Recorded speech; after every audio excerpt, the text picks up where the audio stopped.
Orang Kristen harus profesional, berbuah pada waktunya. Kalau berdoa jangan mikir, gak bisa doa. Nanti waktunya mikir, doa terus, ya Tuhan, ya Tuhan. Loh, Tuhan sudah beserta, jangan ya Tuhan, jangan dipanggil-panggilin. Tuhan itu sudah ada di dalammu, bekerja melaluimu. Kerjalah, lakukan bagianmu. Ambil keputusan terbaik. Dan Paulus melakukan itu, dia kumpul sama Silwanus dan Timotius dan berkata, you pergi. Ketika tidak ada jalan di depan, dan cara yang sama tidak lagi berlaku atau berhasil, choose the next best thing. Pilihlah langkah berikutnya yang terbaik. Mungkin gak sebaik langkah pertama. Misalnya Paulus tadi langkah ke-1 maunya sih rame-rame, garap mau mengerjakan ladang pelayanan. Dia tertendang keluar, ya sudah pilih the next best thing. Kalau Paulus gak bisa, kirim Timotius, karena Timotius masih oke bisa masuk. Orang kalap dan panik tidak akan bisa melihat langkah selanjutnya. Ingat ini hikmat Allah. Lain kali kalau Anda ditemukan dalam kondisi keadaan tercepit dan terhimpit, kalau Anda tidak bisa melakukan apa-apa, ya apa boleh kata. Tapi kalau ternyata hanya karena Anda panik saja, tenang dan diamlah, masuk hadirat Allah, jangan mikir dulu, berdoa, terima firman Tuhan. Firman ini ngomong apa toh ya, waktu mungkin Anda jatuh, mungkin waktu itu giliran porsi yang Anda baca hari itu tidak berkenaan dengan kondisimu. Baca saja dengan disiplin, tutup Alkitab itu dan berkata, oke, what is the next best plan? Rencana berikutnya apa yang bisa aku lakukan kalau rencana ke-1 itu gagal? Kalau rencana pertama kira-kira nggak berlaku atau nggak mempan, what is the next best step? Langkah berikut terbaik apa? Pikirkan itu. Oke, lalu bawa ke kaki Tuhan. Amsal katakan, serahkan rencanamu pada Tuhan, maka serahkan perbuatanmu pada Tuhan, maka rencanamu akan berhasil. Ingat ya, Anda catat kalau yang bisa bahasa Inggris, the next best plan. Kalau yang bahasa Indonesianya, pilih rencana berikutnya yang terbaik. Jangan kaku di situ. Buat jodoh juga sama. Coba saya tanya lagi di sini, siapa yang single? Ya Tuhan, buat yang single tapi tidak mau angkat tangan, single forever. Ayo, siapa yang single angkat tangan? Oh banyak ternyata ya. Tadi kamu bersembunyi di mana? Doa itu mempan. Bapak ibu saudara yang saya kasih. Sama dengan jodoh. Wah maunya itu, mau itu. Itu gak bisa. Udah terimaan. Gak bisa. Udah berdoa sama Tuhan. The next best plan. Tapi aku ada candangan. Kalau dia gak mau, nanti aku kejar yang itu. Jangan begitu, jahat. Itu namanya hati bercabang, belum nikah sudah begitu. Doa. Oke Tuhan, aku akan kejar yang ini. Ya, yang cowok yang kejar ya, bukan yang cewek yang kejar. Kalau yang bagi yang single misalnya, Anda dengan kaku, patah hati itu mau forever tah?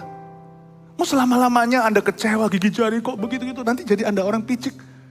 Nanti jadi orang yang bujangan, gak apa-apa bujangan selama-lamanya, bujangan itu indah, Anda lengkap. Kalau Anda bersama Kristus, menikah juga lengkap kalau Anda bersatu dengan Kristus. Tapi Anda tidak jadi orang kepahitan. Pekerjaan juga sama, maunya gitu. Ini bukan tentu zaman orang memilih pekerjaan. Ini zaman pekerjaan memilih orang. Asal pekerjaanku halal dan benar, ya Tuhan gak apa-apa. Next best planku ini. Ekspektasiku memang gak tercapai. Maunya sih bayaran begini gaji. Tapi untung-untung sekarang. Orang S2 aja gak tentu punya kerja. Tuhan terima kasih.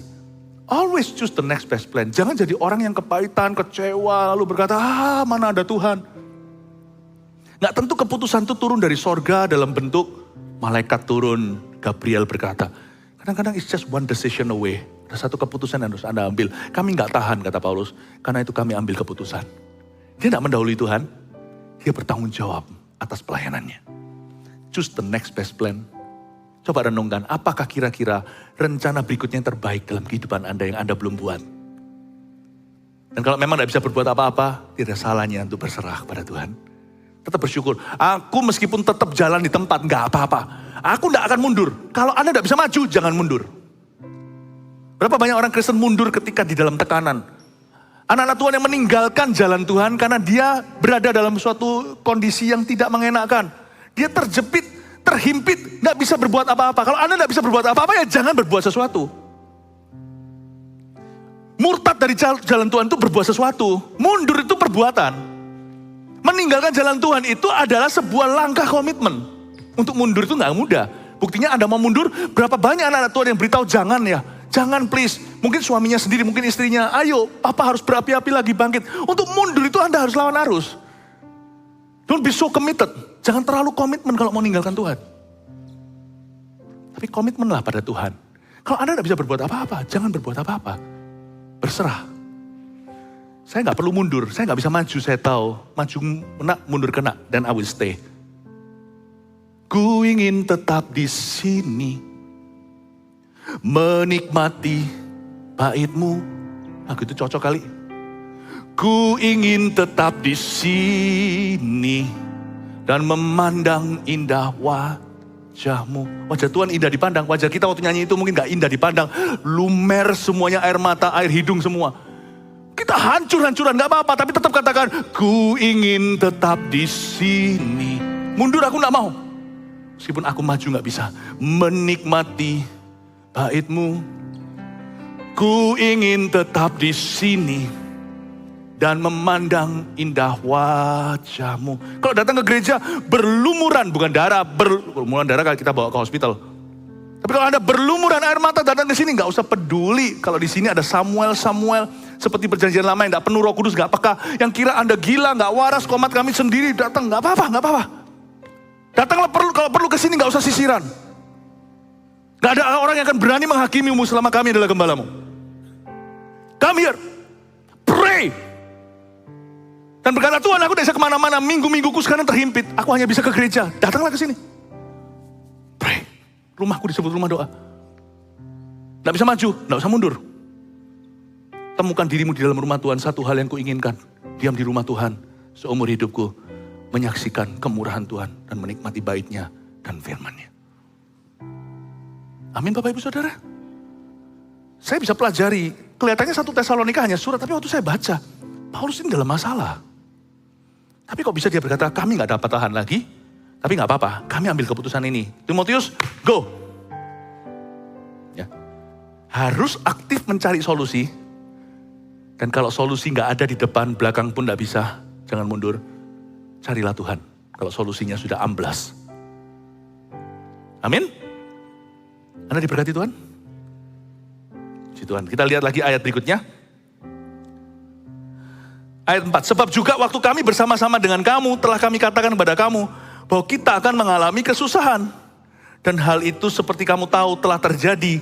Jadi Paulus sudah memberikan satu profesi. Ya, dia sudah memberi sebuah nubuatan waktu itu. Guys, let's hope for the best, but prepare for the worst. Mungkin dia sudah mulai dengar sesuatu akan terjadi di Tesalonika. Di ibadah sebelumnya saya jelaskan lebih terperinci, the Thessalonian mob, atau gangster Tesalonika berkedok agama.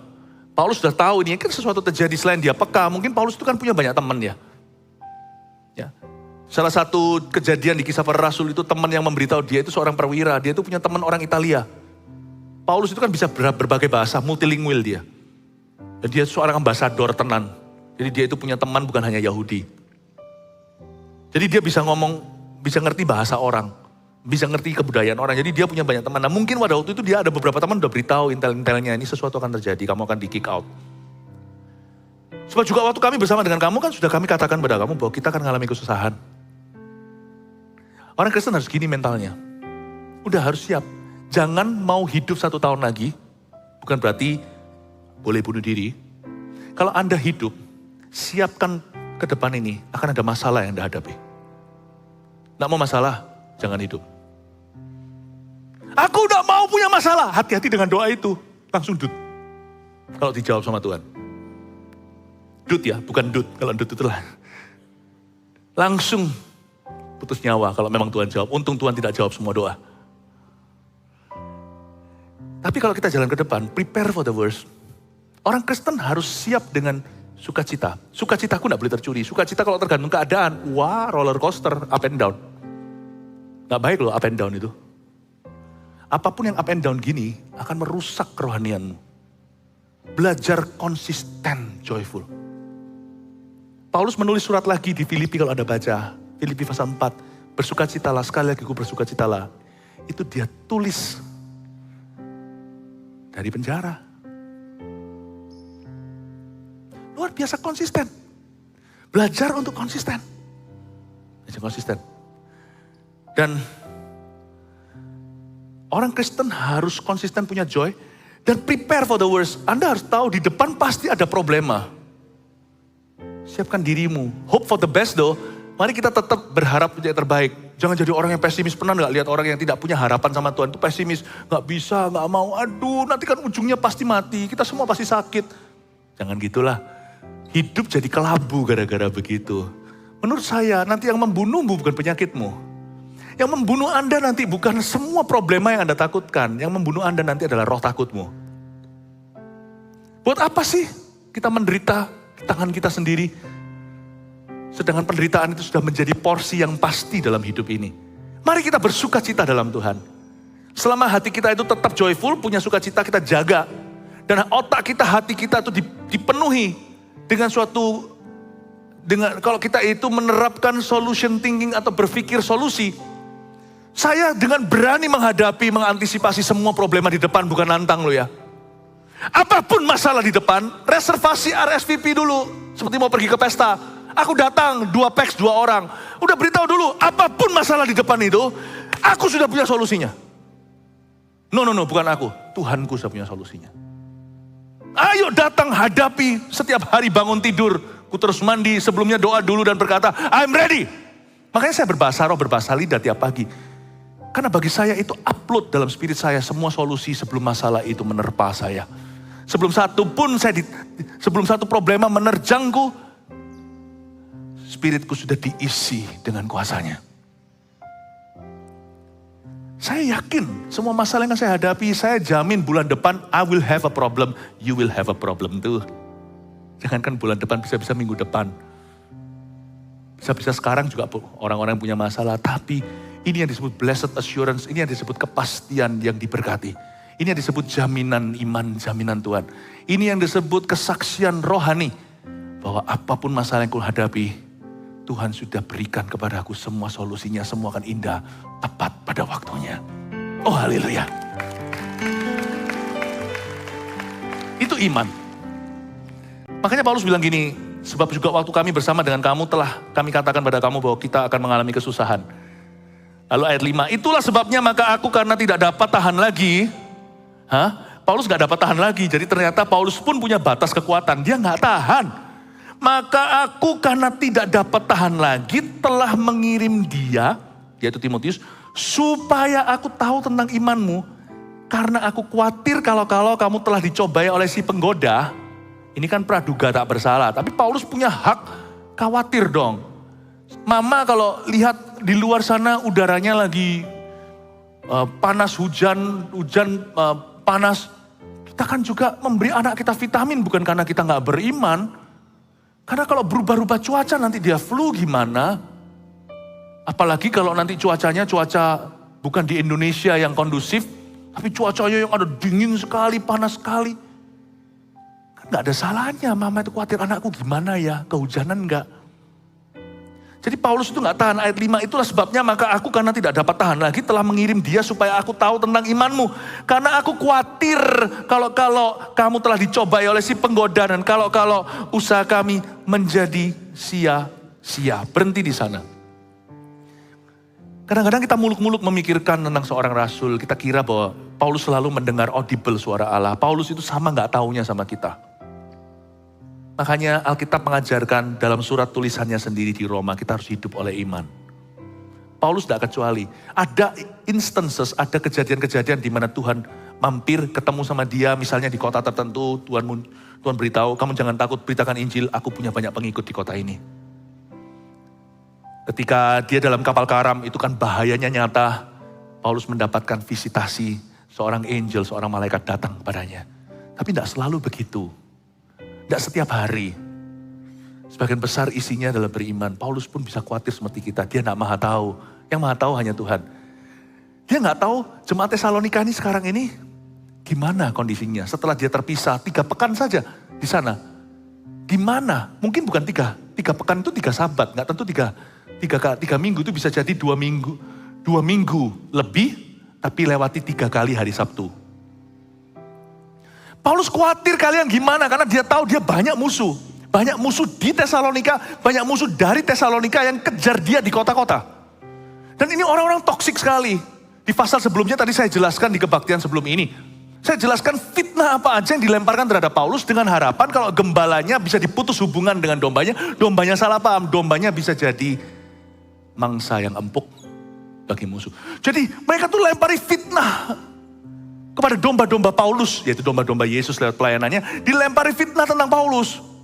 Paulus itu bukan takut dia tuh disalah ngerti, dia takut kalau mereka ini diracuni. Paulus itu khawatir. Bayangin, Anda pernah khawatir besok bisa bayar hutang nggak? Sangat normal. Anda bisa khawatir nggak besok itu kemoterapi atau bisa lewati tahun ini nggak hidup yang sudah divonis mati? Sangat normal, nanti sudah mati gimana keluarganya? Semua kita punya kekhawatiran dan itu very normal. Paulus juga alami ternyata. Tapi dia kekhawatirannya karena pelayanan. Ya. Tapi sehingga lihat ayat 5 lagi, saya minta Anda garis bawahi. Ada kata supaya aku tahu tentang imanmu karena aku khawatir kalau-kalau. Saya garis bawahi itu. Supaya aku tahu tentang imanmu. Makanya aku utus Timotius supaya aku tahu tentang imanmu. Karena aku khawatir kalau-kalau. Coba katakan, aku khawatir kalau-kalau. Coba katakan, aku khawatir kalau-kalau. Lagi, aku khawatir kalau-kalau. Bunyinya kayak galau. Ada banyak hal dalam hidup ini yang membuat kita galau, membuat kita gak tenang. Sebenarnya itu bisa kita singkirkan. Yang penting di hati kita, jangan pesimis. Jangan negatif, jangan asumsi. Paulus kan things of the worst, dia memikirkan yang terburuk. Mungkin waktu dia tidur, dia kan manusia biasa seperti Elia, seperti kita. Mungkin dia pikir, aduh pasti ini 3 akhir pekan itu yang kami layani sebaik-baiknya satu-satu murtad lagi. Bukan Paulus gak percaya Yesus. Kenapa enggak Tuhan Yesus ngomong sama Paulus? Enggak Paulus, mereka baik-baik saja. Karena buktinya mereka baik-baik saja. Paulus juga punya kekhawatiran dan Tuhan tidak jawab dia. Tapi itulah kesempatan Paulus bertumbuh secara rohani. Dari pengalaman ini nanti kalau Anda lihat ayat berikutnya. Kita baca dulu ya ayat 6. Tetapi sekarang setelah Timotius datang kembali dari kamu dan membawa kabar yang menggembirakan tentang imanmu dan kasihmu. Dan bahwa kamu selalu menaruh kenang-kenangan yang baik akan kami dan ingin untuk berjumpa dengan kami. Seperti kami juga ingin untuk berjumpa dengan kamu, maka kami juga saudara-saudara dalam segala kesesakan dan kesukaran kami menjadi terhibur oleh kamu dan oleh imanmu. Ternyata banyak hal dalam hidup ini tidak seperti yang kita pikirkan. Paulus pun belajar mengalami pertumbuhan. Paulus pun seperti kita belajar percaya Tuhan pelan-pelan. Hari itu dia diajari sesuatu dan lewat tulisannya kita mengerti. Dia diajari untuk tidak cepat asumsi. Tahu nggak, ada banyak kegalauan di hidup kita itu sebenarnya tidak terbukti. Itu semua hanya kekhawatiran kita yang tidak berfondasi. Dan itu semua hanyalah asumsi. Jangan kerasan tinggal di area abu-abu. Makanya itu kalau ada orang ngomong sama Anda, si ini ngomong gini loh, si ini ngomong gitu. Nggak usah jauh-jauh, sekarang kan zamannya gampang aksesnya. Tanya aja langsung sama yang bersangkutan. Ngapain di-entertain? Ini ngomong begini, ini ngomong gitu, tanya aja langsung. Tapi tanyanya jangan gaya ngelabrak. Juga harus hati-hati dengan roh curiosity atau penasaran. Ada orang itu selalu pemberesan sama orang, padahal gak perlu. Kamu belajar aja tenang dan belajar punya percaya diri. Belajar secure gitu, belajar aman. Gak semua harus di follow up ya. Kalau kita mau tahu pikiran semua orang, jangan-jangan kata firman Tuhan. Nanti Anda akan mendengar hambamu sendiri mengutukimu. Gak usahlah disurvei lah. Kalau sekarang saya survei aja, Anda sekalian di sini, what do you think of me? Jawabannya itu 1001 di sini. Ada yang suka sama saya, ada yang gak suka sama saya. Ada yang kira, wah Pastor Philip jadi berkat buat kami. Sombong sekali orang itu. Ada loh, saya bisa baca. Ini sekarang telinga saya kalau dibuka, saya bisa dengar orang ngomong apa. Ya, ada yang berkata, wah dia diurapi. Ah itu masih sekia, itu masih anak muda. Banyak. You don't have to know everything. But if you must know something, kalau memang Anda perlu tahu sesuatu, carilah tahu dari reliable source. Anda akan terkejut. Ada hal-hal yang membuat Anda stres sampai depresi hari ini itu ternyata tidak terbukti. Cuman cara Anda menghandle kekhawatiran itu salah. Asumsi pasif tidak berbuat apa-apa, dipikiri. Mendingan kalau kita dapat sesuatu, aku gak dengar, gak percaya. Kalau sama Tuhan lain, aku gak lihat tetap percaya. Manusia gak bisa dipercaya soalnya. Kalau Tuhan itu gak usah lihat gak percaya. Kalau manusia, kalau aku gak dengar sendiri aku gak percaya. Kok Philip tahu gak si ini gak suka, dia ngomong gini. Mana orang yang suruh kesini? Ngomong sama saya gak akan benci, saya akan dengar maksudnya apa. Kalau enggak, saya gak akan percaya. Hidup saya enak. Siapa di sini mau hidup panjang? Oh, enggak semua angkat tangan, mari kita berdoa lagi.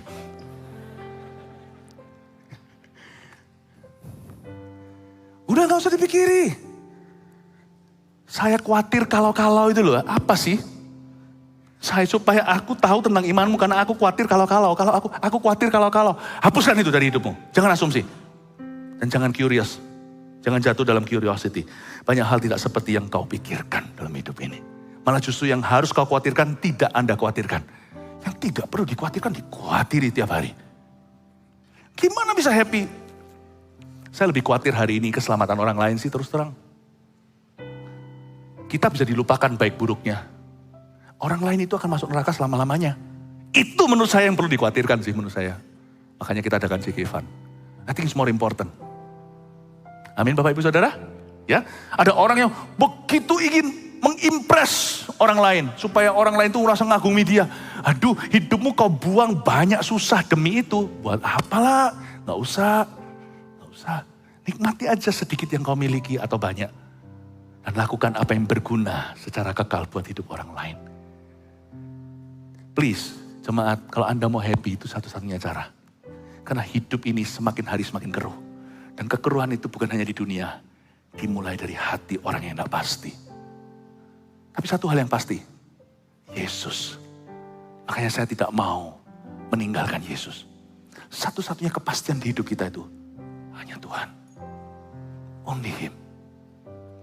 Terakhir, ayat-ayat terakhir ya, ayat 9, 8. Sekarang kami hidup kembali. Asal saja kamu teguh berdiri dalam Tuhan. Sebab ucapan syukur apa yang dapat kami persembahkan kepada Allah atas segala sukacita yang kami peroleh karena kamu di hadapan Allah kita. Wah, sekarang Paulusnya happy sekali. Siang malam kami berdoa sungguh-sungguh supaya kita bertemu muka dengan muka dan menambahkan apa yang masih kurang pada imanmu. Bapak Ibu Saudara, kalau Anda khawatir, kalau Anda galau dan gelisah, tiru Paulus. Saya tidak ngomong tadi seperti ini merendahkan Paulus, tidak sama sekali, saya nggak berani. Paulus itu kakak sesepuh kita. Dia itu seperti bapak rohaninya gereja-gereja lewat suratnya. Tapi kita bisa belajar dari kelemahannya. Tapi Paulus lakukan sesuatu yang mulia ketika dia khawatir, siang malam kami berdoa sungguh-sungguh. Wow, berdoa sungguh-sungguh, siang malam dia berdoa. Kalau Anda khawatir, kalau enggak khawatir biasanya cuma doa saat teduh. Tapi kalau khawatir orang itu siang malam berdoa. Doakan itu melulu. Tapi Tuhan jawab doanya dengan cara yang alami. Ketika diutus Timotius pulang, Rasul Paulus tidak seperti yang kita kira dan takutkan. Mereka fine, baik-baik saja. Ternyata mereka merindukan kita. Oh iya, doanya itu bisa heboh. Jawabannya bisa sederhana. Mungkin ya, apa yang kau doakan itu lebih heboh dari sisimu. Di sisi Tuhan itu gampang. Kita manusia itu suka heboh. Suka heboh. Makanya saya gak berani sama Tuhan, saya takut malu. Nanti kalau Tuhan jawab saya dengan sederhana, saya bilang, loh, gitu toh. Makanya kalau saya heboh itu doa untuk jiwa-jiwa itu saya heboh. Karena saya tahu tidak mungkin datangnya gitu saja. Saya heboh kalau doa untuk jiwa-jiwa. Kalau doa untuk masalah saya serahkan ke Tuhan, sudah. Inilah caranya kita doa untuk masalah kita. Coba lihat ya ayat 11. Kiranya Dia, Allah dan Bapa kita dan Tuhan Yesus kita membukakan kami jalan kepadamu. Gampang ya. Cuma statement of faith. Pernyataan ini kan ini doa. Kiranya itu kan doa. Kiranya engkau memberkati aku berlimpah-limpah. Itu kan doa Yabes.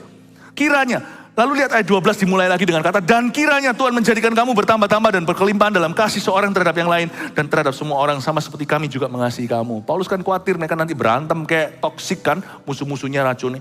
Paulus berkata, kiranya kalian baik-baik saja. Ayat 13, kiranya dia menguatkan hatimu supaya tak bercacat dan kudus di hadapan Allah dan Bapa kita pada waktu kedatangan Yesus Tuhan kita dengan semua orang kudusnya. Ini kan semua adalah harapan. Kalau orang kalau ulang tahun happy birthday to you kan suruh make a wish, suruh tiup lilin sebelumnya berdoa. Nah ini adalah doanya dia. Sebenarnya ini tidak berguna untuk Tesalonika karena Tesalonika tidak mengalami semua yang dikhawatirkan. Ini penting untuk Paulus, makanya itu kalau Anda khawatir doa. Janganlah hendaknya kamu khawatir tentang apapun juga, tapi berdoalah, nyatakan dalam doamu segala permohonan pada Allah dengan ucapan syukur, maka damai sejahtera yang melampaui akal dan budi akan menjaga hati pikiranmu dalam Kristus. Doa ini 11, 12, 13, ini untuk Paulus. Untuk sembuhkan hati yang kena virus khawatir itu, virus asumsi itu. Maka Paulus bersih, dia berkata, kiranya Allah Bapa bla bla bla membukakan jalan kami kepadamu. Nanti masuk lagi ya, memang betul. Nanti Paulus masuk lagi ke Tesalonika. Haleluya, Tuhan buka jalan lagi, kasih tepuk tangan tuh Tuhan. Nanti masuk lagi tuh ke Tesalonika. Ternyata dia bisa di blacklist tapi sementara.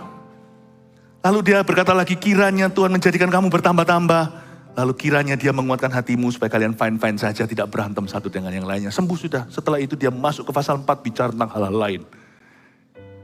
Bapak ibu saudara, kalau Anda khawatir, doalah siang malam kepada Tuhan ya. Jangan doa sembarangan. Doa sama tembok gak akan dijawab. Doa sama batu gak akan dijawab. Doa sama superstisi gak akan dijawab. Doa itu sama Allah yang hidup. Itu dijawab. Amin Bapak ibu saudara. Saya harap Anda diberkati hari ini. Dan kata-kata kiranya itu menunjukkan hati Paulus di akhir dari pasal itu telah berhasil mengalahkan kekhawatirannya dan berujung berserah. Mari kita belajar berserah sama Tuhan. Saya percaya Tuhan punya rencana yang indah bagi setiap kita. Mau heboh? Ayo kita heboh Cekivan. Ayo kita bawa jiwa-jiwa pada Tuhan. Ya, kita menangisi mereka, jangan nangisi Cekivan. Di Cekivan nanti tinggal kita itu memenangkan orang lain dengan cara yang menyenangkan. Dengan positif. Tapi kita berdoa. Mau heboh itu heboh di ruang doamu. Aku minta papaku terima Tuhan. Aku minta saudaraku terima Tuhan. Suamiku, istriku dan sebagainya. Amin Bapak Ibu Saudara. Ini waktunya kita jadi seorang anak Tuhan yang selalu berpikiran iman. Cari solusi. Jangan asumsi. Apalagi satu asumsi. Coba ada satu asumsi lagi yang orang selalu katakan. Saya takut ngerepoti. Anda akan kaget, ada orang tertentu tuh menunggu kau repoti. Itulah beberapa orang jadi gak jadi. Karena kadang gak pernah buka mulut. Padahal kepingin tanya sesuatu, gak dilakukan. Akhirnya gak jadi jodohan. Atau gak jadi berbisnis bersama. Gak jadi ini, gak jadi itu. Ada banyak sekali keluputan terjadi karena sudah asumsi di hati. Asumsi, gak mungkin lah. Orang yang begitu udah asumsi. Anda kok tahu gak mungkin, sudah riset kah? Sudahkah Anda selidiki baik-baik? Gak ada salahnya tanya. Pernah sekali saya itu didorong digerakkan Tuhan untuk tanya seseorang sesuatu. Ternyata itu yang sangat dibutuhkan orang itu. Untung saya gak asumsi, orang itu nanti mikir apa tentang saya. Kalau pertanyaan itu baik dan sopan, siapa tahu itu dari Tuhan. Bapak ibu saudara, belajar peka. Jangan mudah untuk mematahkan semangat sendiri. Jangan gampang asumsi. Amin Bapak Ibu Saudara. Jangan pikiran negatif sama orang lain. Apalagi sama Tuhan. Mulai hari ini saya yakin jemaat ini akan semakin peka dan semakin diberkati. Kasih tepuk tangan untuk Tuhan. Haleluya. Mari kita semua berdiri. Haleluya. Aku berserah. Aku berserah pada Yesus Juru Selamat. Aku berserah. Aku berserah. Oh, aku berserah.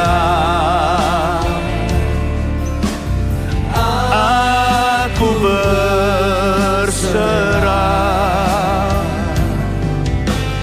pada Yesus Juru Selamat. Aku berserah. Mari kita belajar serahkan hidup kita dan hati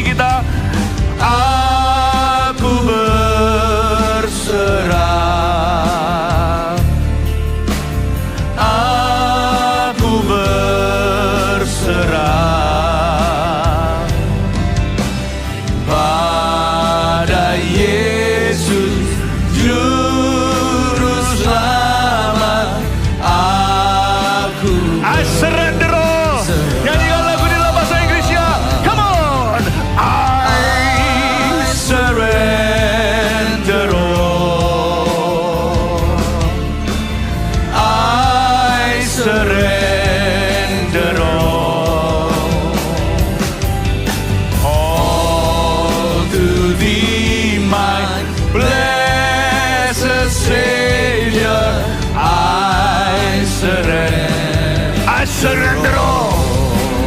Oh, I surrender all. I surrender all.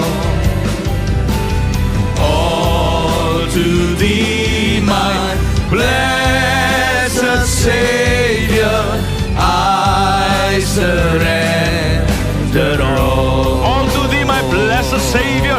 All to Thee, my blessed Savior. I surrender all. All to Thee, my blessed Jesus. All to Thee, my blessed Savior. I surrender all. Ada satu hal yang kerap kali hamba Tuhan pun akan jatuh dalam perangkap asumsi. Ini semua kan orang Kristen sudah. Kan banyak yang datang. Pasti semua udah selamat. Bagaimana jika kita mati semua hari ini? Ternyata ada yang belum selamat di ruangan ini. Atau di mana sekarang streaming di Gereja Mawar Sharon di mana-mana. Anda akan terkejut. Bukan mereka yang berseru Tuhan yang diselamatkan. Tapi mereka yang sungguh-sungguh mengambil keputusan terima Yesus. Ada orang yang cuma ikut-ikutan ke gereja. Nggak pernah sama sekali make that stand. Tidak pernah berdiri di kursi saksi. Seperti pengadilan berkata, aku milik Yesus. Belum pernah membuat keputusan pribadi. Saya akan disalahkan Tuhan secara kekal. Kalau saya kira berada di gereja, otomatis semua ini sudah Kristen. Anda akan terkejut, ternyata ada yang belum. Atau ada yang Kristen tapi KTP. Atau ada yang mundur, sudah pernah menyangkal Yesus. Saya rasa ini waktunya, saya membuka altar ini untuk Anda yang mau menerima Yesus. Anda yang mau secure your stand, Anda yang mau betul-betul mencapai satu titik aman dengan Tuhan. Dan berkata, Tuhan, today I make a decision, aku ambil keputusan untuk menerima Engkau sungguh-sungguh dalam hatiku. Kalau Anda belum melakukan itu, saya nggak nunggu nanti CG Evan, ini kan mulai nih. Minggu depan ini langsung CG Evan. Di setiap kelompok sel, ada ribuan kelompok sel penjangkauan. Tapi di ibadah juga setiap minggu akan selalu ada altar call. Saya nggak boleh asumsi. So, saya nggak mau satu pun di antara orang yang pernah datang ke gereja kita akan binasa. Kalau itu Anda, kita nyanyikan lagu ini sekali lagi. Dan yang streaming di gereja mana-mana, majulah ke depan. Kalau Anda mau dibaptis hari ini, puji Tuhan. Kalau mau nunggu juga nanti kita baptisan raya bulan Oktober, bulan depan, ayo sama-sama, wow kita akan rayakan. CG Evan akan menghasilkan banyak orang-orang yang menerima Tuhan. Dan hari ini jangan tunggu nanti. Kalau Anda orang yang saya maksudkan, majulah waktu kita mulai nyanyikan lagu ini ya. Budaya malu-malu orang Indonesia, orang Timurnya, buang semuanya. It's between you and Jesus, ini waktunya Anda dengan Tuhan. Aku berserah. Maju ke sini sekarang, berikan tepuk tangan bagi mereka yang akan maju. Aku berserah pada Yesus Juru Selamat. Aku berserah. Haleluya. Oh, aku berserah. Mari maju yang mau beres sama Tuhan. Aku berserah pada Yesus Juru Selamat. Aku berserah. I surrender all. Aku berserah. Aku berserah. Masih ada, saya tahu masih ada orang-orang yang harus beres sama Tuhan, yang harus berdamai dengan Allah hari ini. Hai orang berdosa, kalau yang saya maksudkan sekarang adalah Anda, datanglah ke kaki Tuhan, ke kaki salib itu di Kalvari. Come, datanglah ke depan. Yesus menunggumu. Haleluya. Oh haleluya. Aku berserah. Aku berserah. Aku berserah. Aku berserah pada Yesus Juru Selamat.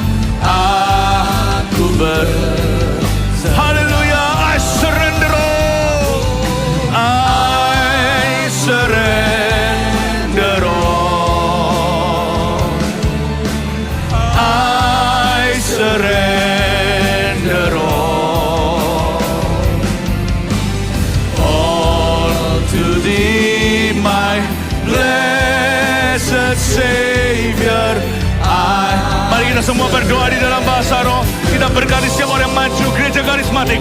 Mari kita penuhi mereka dengan Roh Kudus dalam doa kita. Urama-rama-takaya sanananamayase. Inananamayasyanananamayasyanananayaso. Iyananamayasyanananamayase. Iyananamayasyanananamayasyanananamayararamayaso. Iyararamayasyanananamayase. Iyararamayaso.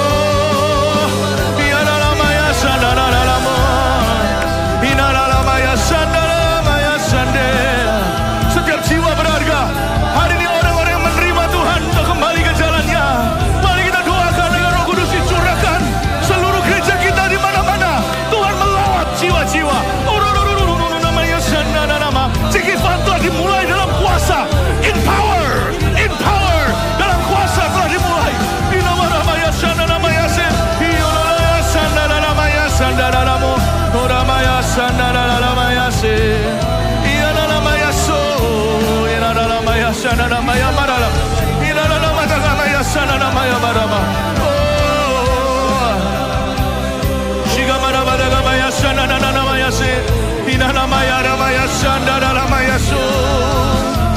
Haleluya, haleluya,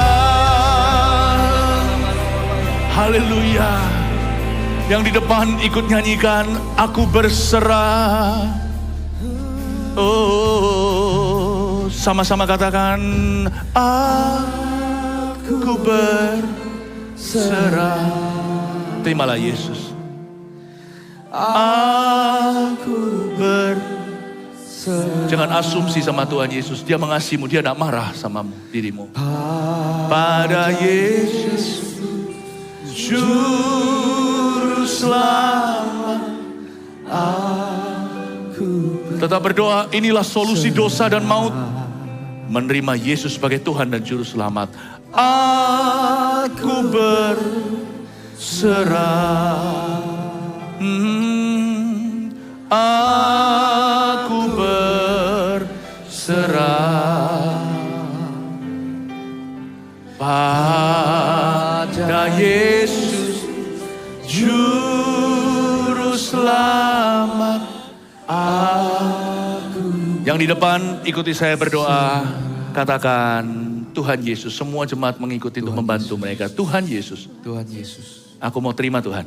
Aku mau terima. Sungguh-sungguh hari ini. Sungguh-sungguh hari ini. Menjadi anakmu selama-lamanya. Menjadi anakmu selama-lamanya. Jadilah Tuhan dan Juru Selamatku. Jadilah Tuhan dan Juru Selamat. Masuklah dalam hatiku. Masuklah dalam hatiku. Aku percaya. Aku percaya. Engkau mati untuk aku. Kau mati untuk di kayu salib 2000 tahun lalu. Di kayu salib 2000 tahun. Untuk saya, Untuk kau saya, lakukan itu. Kau lakukan. Tuhan, Tuhan, aku percaya Engkau bangkit pada hari ketiga. Kau bangkit pada Kau hidup selama-lamanya. hidup selama. Masuklah dalam hidupku. Masuklah dalam. Mulai hari ini dalam nama Yesus. Dalam nama Yesus. Amin. Kasih tepuk tangan untuk mereka. Praise the Lord.